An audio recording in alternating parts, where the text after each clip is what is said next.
lórúkọ Jésù ìfẹ́ wọn á dalẹ̀. Jésù Olúwa wa. Ọmọ mi lọ ẹ fàdúrà sí mi o. Ìyàwó mi lọ. Ìyàwó mi lọ ẹ fàdúrà sí mi o. Ó ní kí n má kẹ́sì, kí n má kábàámọ̀ nílé ọkọ. Kí n má mọ̀yà, kí n má kẹ́lẹ́ nílé ọkọ.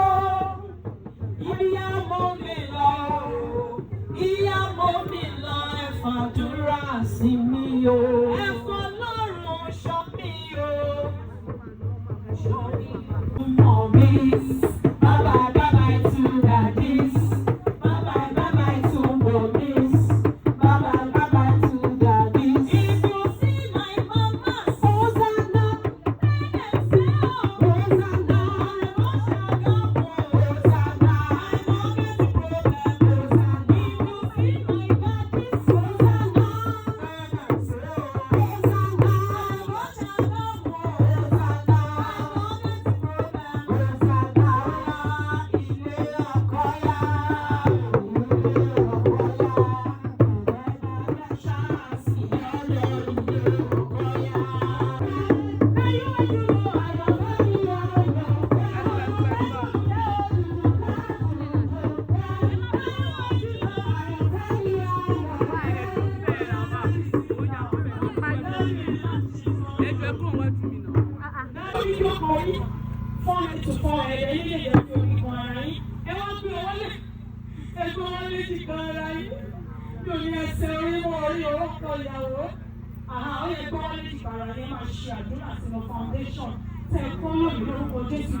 Ọkùnrin àbírú yóò bírèyìn, ọkùnrin àbírú obìnrin àbíyè, ìfẹ́ yẹn adalẹ́ o, ẹ̀ níyàgbọ́ wọn, ẹ̀ níyàgbọ́ ọmọ, ẹ̀ níyàgbọ́ ọmọ rẹ̀ ní lórúkọ Jésù gbogbo àdáwọlé yá máa yọrí sí i. Ẹ̀yin náà ṣe owó ilé ìfọ̀n ní Jésù Olúwa wa. Àmín.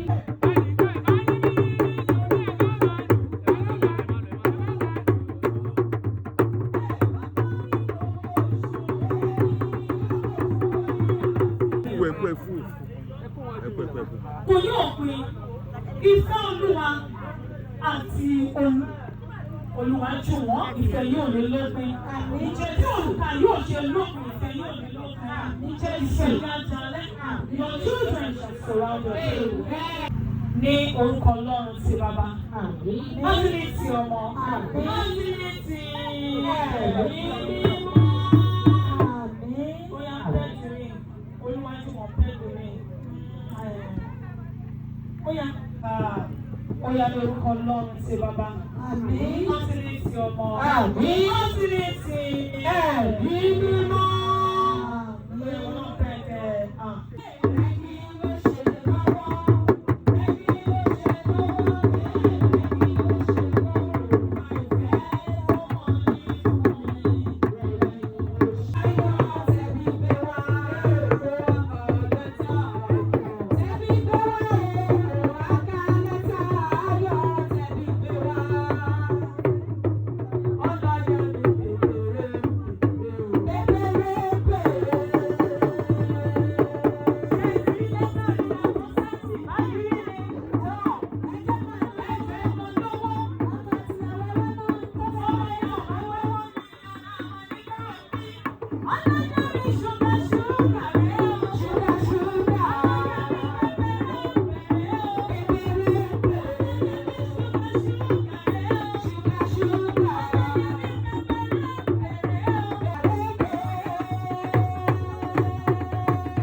Share.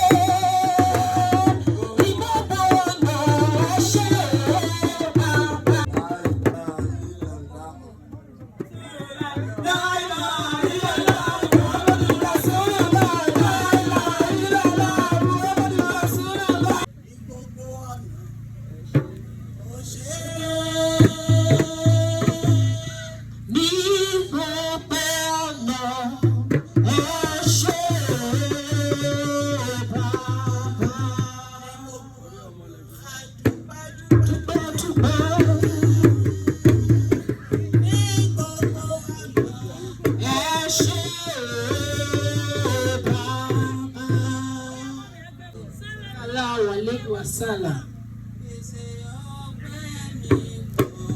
Mi ò lè sọ́tọ̀, àmọ́ síbẹ̀síbẹ̀ owó sọ̀wọ́n tí mo lè ṣe. Bàbá aláàánú mi ẹ má ṣe o bàbá. Gbèsè ọgbẹ́ mi pọ̀, mi ò lè sọ́tọ̀, àmọ́ síbẹ̀síbẹ̀ owó sọ̀wọ́n tí mo lè sọ. Bàbá aláàánú mi ẹ má ṣe o bàbá.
Sọtẹnu rẹ̀, ayé wa sọtẹnu rẹ̀. Gbogbo ẹbí ò ti sọ yà alága yìí ló kọjọ́ wá síríọ́sì. Bóyá àpò yín ló mọ̀ ní kí ló ṣe é kò lè bẹ̀rẹ̀ tó. Lọ́mọ rẹ̀ àwọn ìlú àwọ̀lẹ̀ mọ̀bí láyọ̀. Ìrọ̀ ìrọ̀láwọ̀ lè mọ̀bí láyọ̀.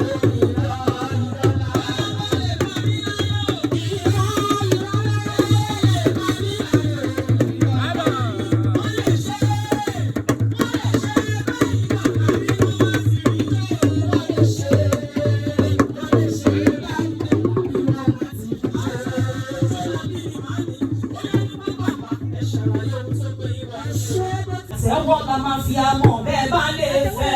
Àtẹ́wọ́ ni a fi amọ̀ bẹ́ẹ̀ bá lè fẹ́. Àtẹ́wọ́ la máa fi amọ̀ bẹ́ẹ̀ bá lè fẹ́. Àtẹ́wọ́ ni a fi amọ̀ bẹ́ẹ̀ bá lè fẹ́. Àtẹ́wọ́ olówó náà bẹ́ẹ̀ bá lè fẹ́. Àtẹ́wọ́ ni a fi amọ̀ bẹ́ẹ̀ bá lè fẹ́. Wọ́n lè fẹ́, wọ́n lè fẹ́, wọ́n lè fẹ́. Ìṣẹ́sọ. Ẹ̀sùn àti wọ́n ní ijójíjó la máa fi amọ̀ bẹ́ẹ̀ bá lè fẹ́. Ìjọ́jọ́ ni a fi amọ̀ bẹ́ẹ̀ bá lè fẹ́. Ìjọ́jọ́ ni a fi amọ̀ bẹ́ẹ̀ bá lè fẹ́.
ìfẹ́ Olúwa tó gbé ọ̀rọ̀ Ọlọ́run lórúkọ Jésù nígbàkigbà tó o bá ké pe Ọlọ́run ìwọ àti sweetheart àbúrò mi ṣe tìyẹn ti Àmì Jésù. òrùka ìfẹ́ ni o èdìdí ìfẹ́ ẹ̀rí oníwòwò kò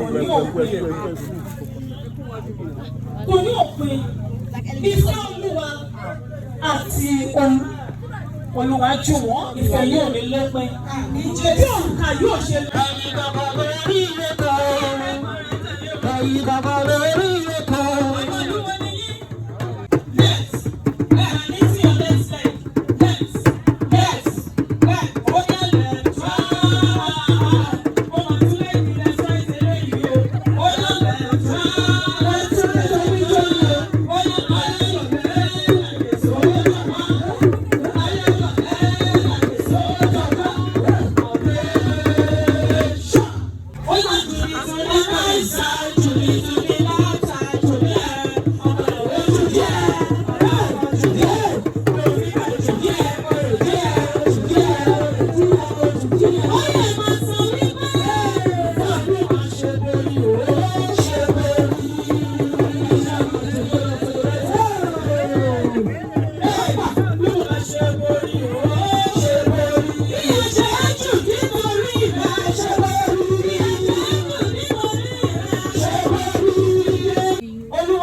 Mo ní ṣe bàbá mi, màmá mi, Kazeem, bàbá Adélẹ́yẹ, ṣé àwọn ni wọ́n kọ́ nípa fún ẹ wípé ìfẹ́ Olúwa jọ̀dọ̀ dandan kó wá fẹ́ by fire by force. Nítorí náà mo béèrè. Olúwa jù wọ́n, ọmọ Òtúnsànyà, ṣé o bẹ̀bẹ̀ fẹ́ ìfẹ́ Olúwa, ọmọ Kazeem, àbọ̀ o bẹ̀bẹ̀ fẹ́? Mo bèrè lẹ́lẹ́kejì, Olúwa jù wọ́n, ọmọ Òtúnsànyà, ṣé o bẹ̀bẹ̀ fẹ́ ìfẹ́ Olúwa, ọmọ Kazeem, àbọ̀ o bẹ̀bẹ̀ fẹ́? Mo bèrè for the last time mo fẹ́ kó o pariwo lẹ́lẹ́kẹta ibi ẹni sílẹ̀kùn mọ́ Olúwa ẹ̀ mọ́ lọ́wọ́. Olúwa jù wọ́n, ọmọ Òtúnsànyà, ṣé o bẹ̀bẹ̀ fẹ́ ìfẹ́ Olúwa, ọmọ Kazeem, àbọ̀ o bẹ̀bẹ̀ fẹ́? Bàbá yẹn ní àpàrọ̀ máìkì yẹn ló ṣojú rẹ̀ o. Jẹjẹ lọ́jọ́ kan ló ń bẹ̀bẹ̀ yìí o. Jẹjẹ lọ́jọ́ kan.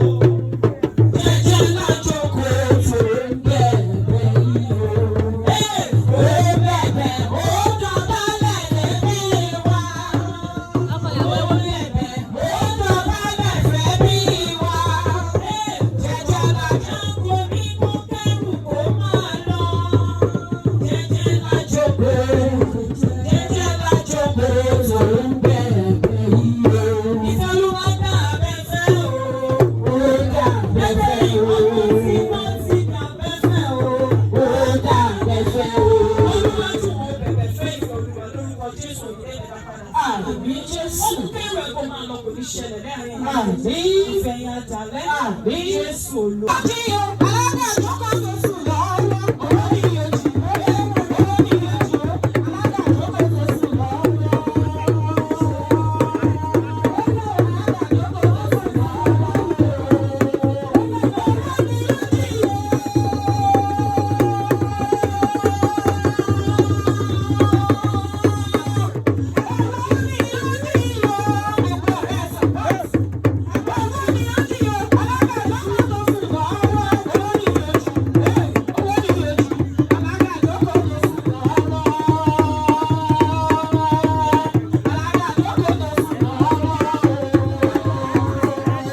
Everybody.